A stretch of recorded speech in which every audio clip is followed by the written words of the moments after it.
nombre es Fernanda Miranda y voy a hablarles sobre los estados de la materia. Vamos a hablar sobre los líquidos y los sólidos. Para conocer esto debemos saber las propiedades generales de los líquidos. Los líquidos están en el intermedio entre los gases y los sólidos debido a que tienen moléculas esparcidas. Esto les permite moverse entre ellas. A esto se lo conoce como movimiento browniano.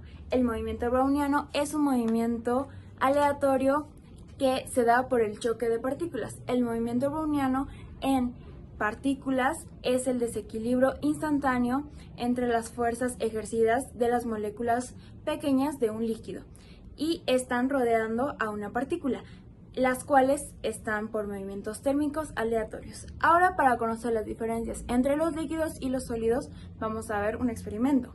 Primero tenemos un vaso vacío y cuando añadimos algo sólido a el vaso que también es sólido, vemos que no cambia de forma. Sin embargo, cuando tenemos un líquido y tenemos otro vaso vacío, al momento de añadir el líquido, vemos que sí cambia su forma. Antes tenía la forma de este vaso y ahora tiene la forma de este vaso. Ahora vamos a continuar con la viscosidad. Este es el símbolo de la viscosidad de gases o líquidos que hace referencia a la reducción del movimiento de sustancias o fluidos. Estas son sus unidades, Poise o en el Sistema Internacional de Pascal por segundo. Tenemos la fórmula que nos indica la fuerza, el área, la viscosidad, la distancia y la velocidad. Pero para entender mejor la viscosidad tenemos un experimento. Tenemos alcohol en gel y un objeto. Si lo dejamos caer, vemos que baja muy lentamente. A esto se le conoce como viscosidad. Ahora, relacionado con la anatomía, tenemos este ejercicio. Primero debemos saber que la sangre, al igual que otros fluidos del cuerpo, como el líquido sinovial o el linfático, tiene que moverse por el cuerpo constantemente. Esta circulación depende de su viscosidad, que es su resistencia al flujo. Por eso en este ejercicio nos pregunta cuánta fuerza es necesaria para mantener el flujo. Vemos la fórmula inicial que la modificamos para sacar solamente la fuerza. Lo reemplazamos todos los datos y lo calculamos. Como resultado tenemos que se necesita una fuerza de 0.0001 N para mantener el flujo de la sangre en el vaso. Ahora, tenemos esta fórmula del viscómetro de Oswald. Y si tenemos la incertidumbre del radio, podemos medirla mediante el líquido dependiendo su densidad y el tiempo. Sabemos que la viscosidad es una solución mayor que un solvente puro. Y tenemos la tabla de líquidos comunes. Tenemos el acetona, el etanol, el agua, el plasma sanguíneo y la sangre. Como última fórmula, la relación entre viscosidad y temperatura. Ahora vamos a hablar de la tensión superficial. Este es el símbolo de la tensión superficial. La tensión superficial es un fenómeno que se da cuando aumenta la superficie de un líquido que ocasiona que las moléculas deben contrarrestar sus fuerzas de atracción. Entonces, la tensión superficial es la energía requerida para incrementar el área de la superficie de un líquido en una unidad. Para determinar este valor se puede usar el método de ascenso capilar, donde tenemos la siguiente fórmula.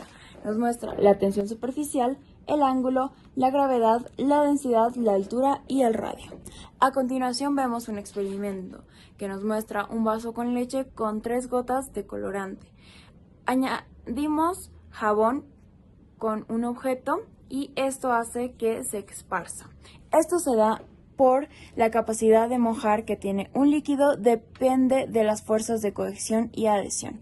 La tensión superficial de las soluciones depende del soluto, para soluciones donde están disueltas sales o sacarosa, como la leche. La tensión superficial no sufrirá cambios, en cambio, como solutos, como ácidos grasos o un lípido, la disminución de la tensión superficial es apreciable, debido a la presencia de un grupo polar hidrofílico y un grupo hidrofóbico. Los compuestos que provocan esta disminución son determinados tensoactivos o surfactantes, como un ejemplo claro es el jabón. Ahora, ¿cómo lo relacionamos con la nutrición? Imaginemos que trabajamos con un aceite vegetal como el de soya en un laboratorio de alimentos. Queremos conocer la tensión superficial para saber cómo se comportará en contacto con materiales, como empaques, utensilios o incluso cómo se dispersa en el sistema digestivo. Es por eso que tenemos los siguientes datos. Utilizamos la fórmula y reemplazamos con los datos previamente vistos. Ahora, el resultado nos da 0.03387 n sobre m. N sobre m son las unidades, Newton sobre metro, que estas son las que utilizamos para la fórmula. Y por último, la tensión superficial de líquidos comunes a 20 grados.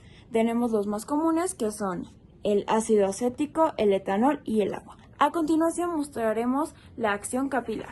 La acción capilar no tiene un símbolo en específico, sin embargo, sí unidades. Según el sistema internacional, metros, centímetros y milímetros, dependiendo del experimento. Pero ahora, ¿qué es la acción capilar? La acción capilar es la propiedad de los fluidos, que depende de su tensión superficial, la cual a su vez depende de la cohesión del fluido, y que le confiere la capacidad de subir o bajar por un tubo capilar.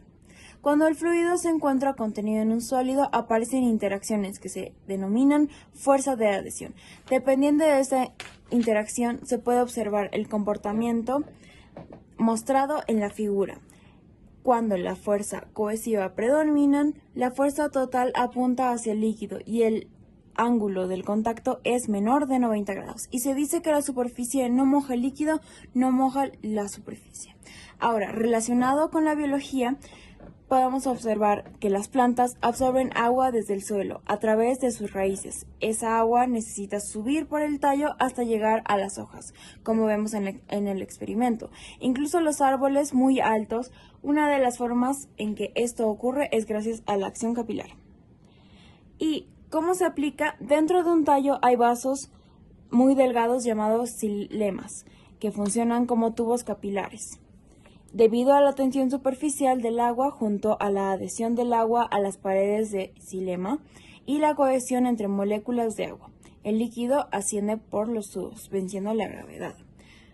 Ahora tenemos la fórmula, que si queremos calcular cuánto puede subir el agua por capilaridad en la planta, podríamos usar esta fórmula, que representa la altura alcanzada, el radio, el ángulo y la tensión superficial. Ahora vamos a hablar sobre la estructura cristalina. Ahora que terminamos de hablar de los líquidos, hablemos de los sólidos, de la estructura cristalina. Debemos saber que los sólidos se dividen en dos, en cristalinos y en amorfos. Por ejemplo, el hielo es un sólido cristalino que posee un ordenamiento estricto y regular, es decir, sus átomos, moléculas o iones ocupan posiciones específicas. Gracias a la distribución de estas partículas en el sólido cristalino, las fuerzas netas de atracción intermolecular son máximas. Las fuerzas que mantienen la estabilidad de un cristal pueden ser iónicas, covalentes, de Van der Waals, de enlaces de hidrógeno o una combinación de todas de ellas. Un sólido amorfo como el vidrio carece de un ordenamiento bien definido y de un orden molecular repentino. Ahora, como vemos en la siguiente gráfica, definimos la celda unitaria. Una celda unitaria es la unidad estructural básica que se repite en un sólido cristalino, como podemos ver. La celda unitaria es una extensión de 3 dimensiones. Cada esfera representa un átomo, ion o molécula y se denomina punto reticular. En muchos cristales, este punto en realidad no contiene tal partícula. En su lugar puede haber varios átomos, iones o moléculas distribuidos en forma idéntica alrededor de cada punto reticular. Sin embargo, cada simplificación se supone que cada punto reticular está ocupando un solo átomo.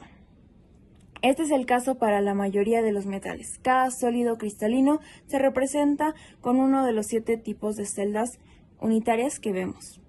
La geometría de la celda unitaria cúbica es particularmente simple porque todos los lados y ángulos son iguales. Cualquiera de las celdas unitarias, al reproducirlas en el espacio tridimensional, forman una estructura reticular, característica de un sólido cristalino. Muchas gracias, así concluyo el tema de estados de la materia.